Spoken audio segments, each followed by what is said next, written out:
안녕하십니까. 8월 10일 목요일 말씀 묵상 함께 시작하겠습니다.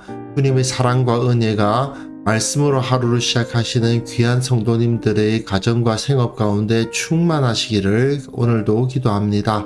오늘 본문은 이사야서 5장 1절에서부터 7절까지 말씀입니다. 굉장히 유명한 말씀인데요. 이 말씀을 통해서 하나님께서 자기 백성이 불순종하는 것을 보셨을 때 어떤 마음이실까를 한번 생각해 보고, 그리고 우리가 그리스도인으로서 가장 중요하게 생각하면서 살아가야 될 것이 무엇인가를 또한 생각해 보는 시간이 되었으면 좋겠습니다. 그럼 먼저 말씀을 보시고 계속 묵상 이어나가도록 하겠습니다. 나는 내가 사랑하는 자를 위하여 노래하되 내가 사랑하는 자의 포도원을 노래하리라. 내가 사랑하는 자에게 포도원이 있으며 심히 기름진 산으로다. 땅을 파서 돌을 제하고 극상품 포도나무를 심었도다. 그 중에 망대를 세웠고 또 그 안에 술틀을 팠도다. 좋은 포도 맺기를 바랐더니 들포도를 맺었도다. 예루살렘 주민과 유다 사람들아, 구하노니 이제 나와 내 포도원 사이에서 사리를 판단하라. 내가 내 포도원을 위하여 행한 것 외에 무엇을 더할 것이 있으랴. 내가 좋은 포도 맺기를 기다렸거늘 들포도를 맺으면 어찌 됨인고. 이제 내가 내 포도원에 어떻게 행할지를 너희에게 이르리라. 내가 그 울타리를 걷어 먹힘을 당하게 하며 그 담을 헐어 짓밟히게 할 것이요, 내가 그것을 황폐하게 하리니 다시는 가지를 자름이나 북을 돋우지 못하여 찔레와 가시가 날 것이며, 내가 또 구름에게 명하여 그 위에 비를 내리지 못하게 하리라. 무릇 만군의 여호와의 포도원은 이스라엘 족속이요 그가 기뻐하시는 나무는 유다 사람이라. 그들에게 정의를 바라셨더니 도리어 포악이요 그들에게 공의를 바라셨더니 도리어 부르짖음이었도다. 오늘 본문이 좀 짧으니까요. 그리고 그 단락이 바뀌고 있으니까 다시 한번 이사야서가 어떤 흐름을 가지고 흘러가고 있는지 확인해 보도록 하겠습니다.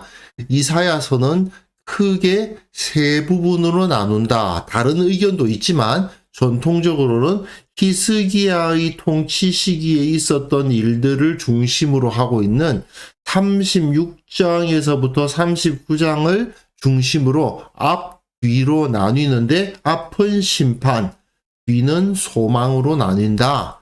그런데 그 심판의 메시지를 담고 있는 1장에서부터 35장, 그것은 다시 둘로 나뉘는데 유다와 열방을 향한 심판의 메시지가 23장까지 나오고, 주님의 날이 임함으로 인해서 심판과 축복이 주어지는 메시지가 24장에서부터 35장까지 이어진다. 이렇게 둘로 다시 나뉘고요. 그리고 다시 이 1장에서부터 23장은 또 둘로 나뉩니다. 유다와 열방을 향한 심판의 메시지니까 유다를 향한 심판이 12장까지, 그리고 이후가 13장부터 23장이 다른 나라들, 열방을 향한 심판의 메시지가 주어지는데, 다시 유다를 향한 심판의 메시지 1장에서부터 12장까지는 6장을 중심으로 이사야가 하나님으로부터 부르심을 받는 그 놀라운 사건이 있죠. 그 사건을 중심으로 이렇게 교차대꾸법적으로 배치되어 있는 것을 볼 수가 있습니다. 그래서 5장은 그 중심부, 부르심을 받는 이야기 바로 앞에 위치하면서 하나님께서 어떤 마음이실까? 이스라엘과 유다의 불순종으로 인해서 하나님께서 얼마나 크게 실망하셨던 것인가를 잘 보여주는 장이 바로 이 5장이라고 할 수가 있는 거죠. 그래서 이 5장 이야기하면 당연히 들포도가 딱 떠오르게 마련인데요. 예루살렘은 들포도를 맺은 포도원과 같다라는 것을 보여주고, 그리고 그 들포도라는 게 도대체 뭐냐? 그들이 하나님의 뜻과는 전혀 다른 잘못된 모습을 보이는 것이 쭉 열거되고, 그리고 끝부분에 농부가 그 포도원, 즉 예루살렘을 파괴할 것이다 라는 메시지로 5장이 이루어져 있다. 이렇게 생각하시면 되겠습니다. 어쨌든 오늘 본문은 예루살렘이라는 하나님의 포도원이 좋은 포도를 맺지 않고 들포도를 맺었다는 거죠. 내가 사랑하는 자를 위하여 노래하되 내가 사랑하는 자의 포도원을 노래하리라. 내가 사랑하는 자에게 포도원이 있으며 내가 사랑하는 자, 내가 사랑하는 자. 이것은 이사야가 하나님을 그만큼 사랑하고 있다는 것을 표현함과 동시에 또한 하나님께서 이스라엘을 얼마나 사랑하셨던가 하는 것을 강조하고 있는 것이기도 하죠. 사랑한다, 사랑한다, 사랑한다 이렇게 강조한 후에 포도원이 있습니다. 심히 기름진 산에 포도원이 만들어져 있습니다. 아주 좋은 땅이라는 거죠. 땅을 팠고 돌도 다 제거합니다. 아주 잘 만들어진 포도원입니다. 거기에는 극상품 포도나무를 심습니다. 최고의 품종, 가장 좋은 품종의 포도나무까지 심었고 여기서 망대를 세웠다라고 되어 있는데 뭐 지키는 망대라기보다는 원두막 같은 걸 세워 놓았다는 것입니다. 그리고 술틀을 팠도다. 거기서 나오는 포도를 가지고 포도주를 짜고 싶어 했던 것이죠. 망대를 세웠다는 것은 그곳에 원두막이 있어서 그 안에 들어가 살았음을 암시합니다. 이 포도원은 이스라엘 또는 예루살렘, 유다, 하나님의 백성이 살아가고 있는 그곳을 의미하는 거잖아요. 그곳에 정말 좋은 포도원인데 그곳에 하나님께서 임재하고 계셨다는 겁니다. 포도원에 원두막을 짓고 거기 사는 사람처럼 하나님께서 그들 가운데 계셨다는 것입니다. 풀틀을 파는 이유는 그 가운데 열매를 받아서 좋은 포도가 맺어지기를 바라면서 거기서 최고의 포도주, 참된 기쁨이 나타나기를 바라고 있었는데 여기까지는 너무 좋지 않습니까? 근데 바로 마지막에 들포도를 맺었도다. 이 들포도라는 것은 아주 그 알이 작고 맛도 굉장히 시기 때문에 상품가치 전혀 없는, 사람이 먹을 수가 없는 그러한 포도라고 합니다. 이런 것을 맺어버리니 이게 말이 되는가? 도무지 이 들포도가 나올 이유가 하나도 없는데도 불구하고 이런 일이 벌어지는 거죠. 그러면서 예루살렘 주민과 유다 사람들아 구하노니 이제 나와 내 포도원 사이에서 사리를 판단하라. 너희가 한번 재판장이 되어봐라 이거죠. 내가 내 포도원을 위하여 행한 것 외에 무엇을 더할 것이 있으랴. 하나님께서는 그 포도원 된 이스라엘, 유다, 예루살렘을 위해서 안 해주신 게 없다는 겁니다. 모든 것을 다 베풀어 주셨는데 내가 좋은 포도 맺기를 기다렸는데 들포도를 맺으면 어찌 됨이냐. 도무지 이유가 없다. 너희가 한번 재판장이 되어서 생각을 해봐라. 내가 잘못했냐? 아니면 이 포도원, 즉 내 백성들이 잘못했냐? 당연히 포도원에 심긴 포도나무의 문제였지 농부의 문제가 아니라는 것입니다. 그래서 하나님은 포도원을 포기하기로 결단을 하십니다. 이제 내가 내 포도원에 어떻게 행할지를 너에게 이르리라. 내가 그 울타리를 걷어서 먹힘을 당하게 하겠다? 다른 민족이 쳐들어와서 그들을 약탈하게 하겠다는 뜻이죠. 담을 헐어 짓밟히게 할 것이다. 마찬가지 의미인데 또한 예루살렘 성벽이 무너지는 것을 암시해주는 표현입니다. 내가 그것을 황폐하게 하리니 예루살렘이 완전히 파괴되어서 더 이상 그것이 도시였다고 성읍이었다고 볼 수가 없게 되는 거죠.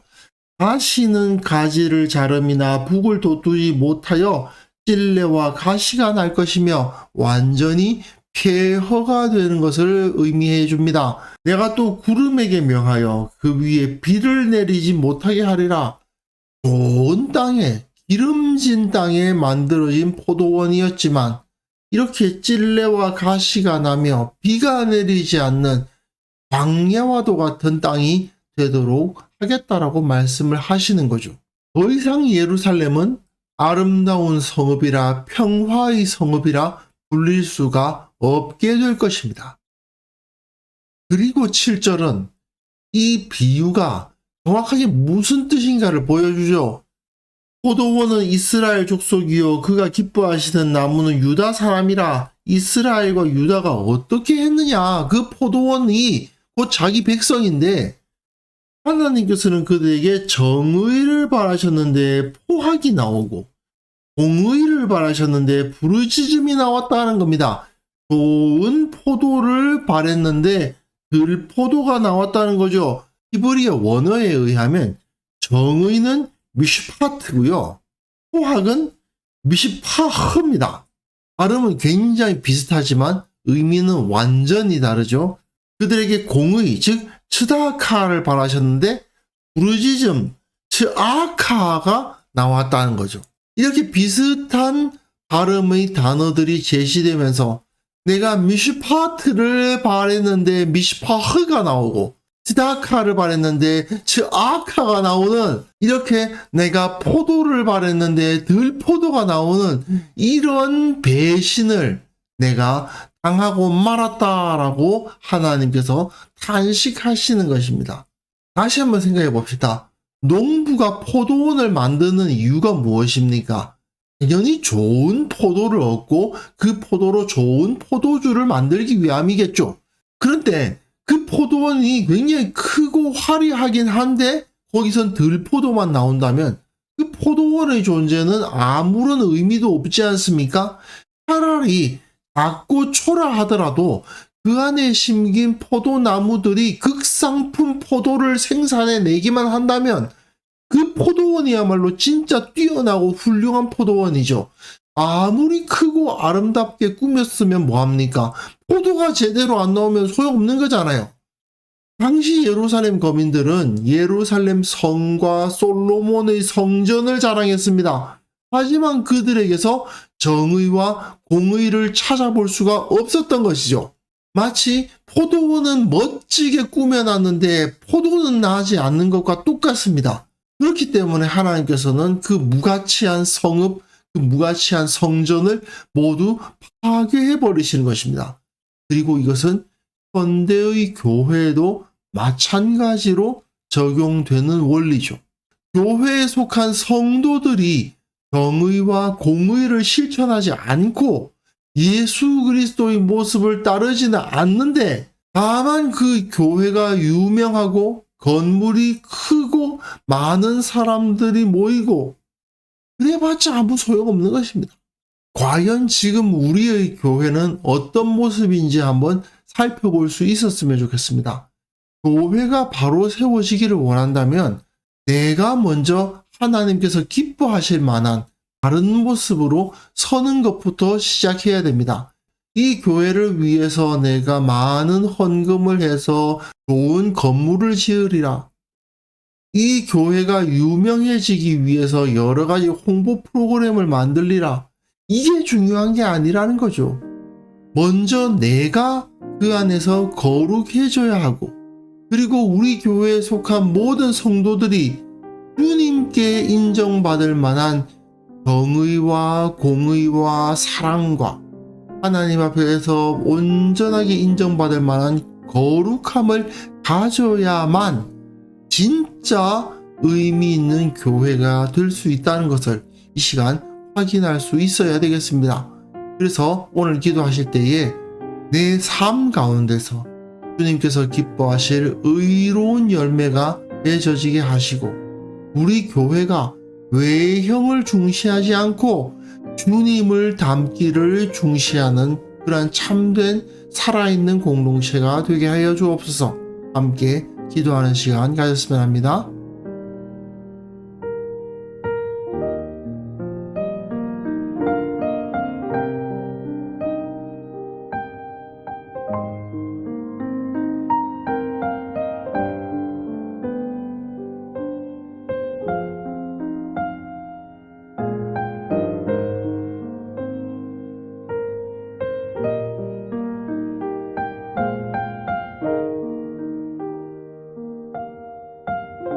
거룩하신 하나님 아버지, 내가 주님 앞에서 온전한 의로운 열매를 맺을 수 있도록 도와주옵소서. 내 삶이 주님 앞에 거룩하게 되어서 주님께서 기뻐하실 자가 되기를 원합니다. 주님께 기쁨이 되고 주님께 영광이 되는 삶을 살아갈 수 있도록 오늘도 승리하게 하여 주시기를 원합니다.